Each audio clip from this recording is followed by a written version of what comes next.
I think we have a pretty good picture of what the first-party lineup looks like for Microsoft across for 2016. And this is an insane lineup. This is a fantastic lineup. Tell me, you cannot possibly say that an Xbox One would not be a good console to have after this. So listen to this. So there's some speculation on my part in here as well.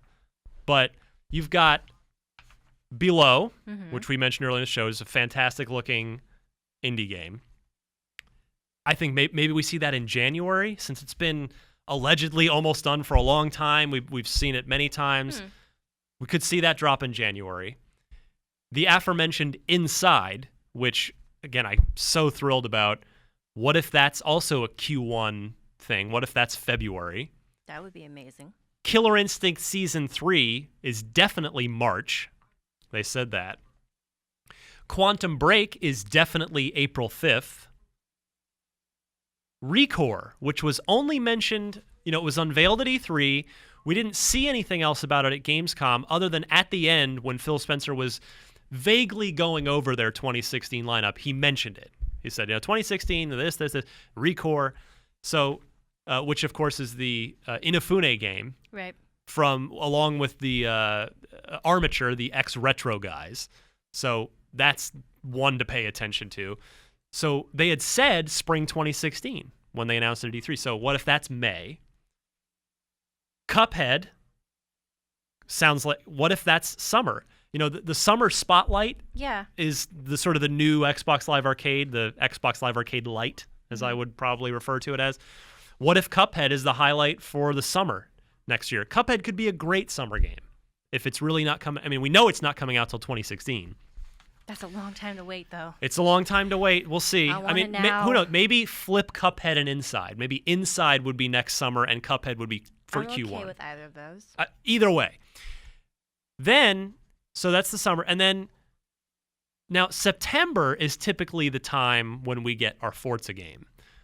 We alternate Horizon, Motorsport, and they've recent years been September games.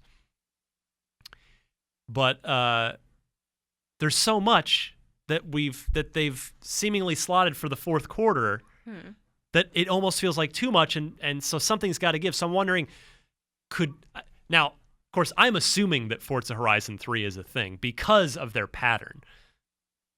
I hope Forza Horizon 3 is real because Horizon 2 is amazing. It's one of the best driving games I've ever played in my life. What if maybe Playground is able to get it done a tad early and ship that bad boy in August, leaving Scalebound potentially for September because they did say fall of 2016 for that. Crackdown 3 could be October because that's probably going to be a fall game. Yeah. Unless, because they did say, remember they said the multiplayer begins summer. Right. So it's possible the full game wouldn't come out till spring 2017, but that's a long time. That's a long. Though. So I'm thinking Crackdown is a fall game. So what if Crackdown 3 is in October? Halo Wars 2 has been confirmed as fall 2016. That could be an October game. And then that moves us to November. Sea of Thieves, which, because Phil said 2016, he was part of the 2016 bit at the end that he did. Which was the freaking amazing looking rare pirate game, open world pirate game, pseudo massively multiplayer pirate game. Could that be November? And then the one that's probably close to definite without actually having a real date. We know Gears of War 4 is holiday 2016. That's probably that's the big gun, right? That's the November, that's the premier slot game. Yeah. So look at that. I just listed I guess when you average it out, it's a game a month, right? 1, 2, 3, 4, 5, 6, 7, 8, honestly, 9, 10. That was 12 games. I wonder if, I don't know 12 how games. done it is, but honestly, I wonder if we would see something like Sea of Thieves even earlier in the year. God, I hope so. Like summer. That would be amazing. Like a summer title, right? Because it wouldn't get so drowned by all the fall releases. I completely agree with you because, I've made the argument on this show many times of launching a new IP in the holiday is generally a really terrible idea. So I hope you're right. But just given the fact that it was just announced at E3. Right, but we don't know how long they've been working on it. We don't, but I'm just crossing my fingers. I know. For you. Believe me. No, I'm hearing your argument, and I'm hoping you're correct. But look at that. I mean, no, that's quite a lineup. I mean, let's put it this way: between Sony's lineup and Microsoft's lineup, gamers are going to have a very good 2016. And that's a great point. 2016. So this year, I don't think there's any dispute. Microsoft, the Xbox One has the best first-party lineup for this year. You know, Sony, by their own admission, their stuff is further out. You know, they had Bloodborne, which was a huge hit, great game at the beginning of the year. They haven't really had and won't really have anything else first-party exclusive-wise for the rest of the year. So, yeah, I mean, this is a great year for Xbox. But, yeah, you're right. I mean, if you haven't picked up either either new-gen console yet, boy, 2016 is the year to do it if you haven't gotten around to it yet. Fall, if you pick up the Xbox One.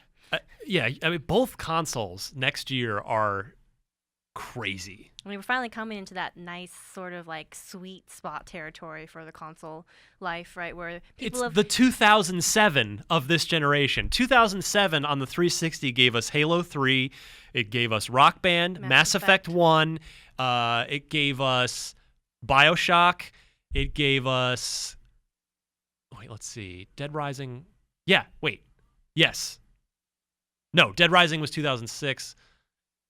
2007, point being, was that sort of first year where everything, like, it was huge. Like, so many great everyone kind of hit their stride. Yes. By that point, a lot of people had let go of the previous generation, and we're kind of seeing that, honestly, already, that 360 isn't really getting a lot of new games coming to it. Oh, it's done. Yeah. 360's over. But even though they said technically that the lifespan would be another 3 years after Xbox One's launch. Well, I don't think we're really. They're supporting it, but they're not, but not really adding to the resume at all. That's what I'm saying, right? So developers are pretty much at this point have kind of switched over. Yeah. Projects they started before launch of before the launch of Xbox One, probably are now coming to fruition. Yeah. Other developers are finally getting like their brains wrapped around that hardware. Mm-hmm. So only good times ahead, I think. Yeah. I mean, what a year. I mean, 2015, Xbox has an excellent year this year, but good God. Yeah, we just listed a dozen, good for one a month, 12 Microsoft console exclusives. Big, and big deal things. So I'm very curious to see how many of those will actually make 2016. And the ones that do, where they're going to slot out. Because it traditionally, I hate to look ahead to holiday 2016 when we're not even technically in holiday 2015 yet. But Microsoft has traditionally kind of had a big game in September, a big game in October, and a big game in November. But when you look at this, if most of this stuff happens, they're going to have to double up. They're going to have, a couple of big games in maybe October or a couple in November, which I'm not complaining about. But they have such a rich portfolio here that they're going to have no choice, but they're going to have a just thunderous lineup. It's going to be great. So a lot to look forward to in Xbox over the next year and change.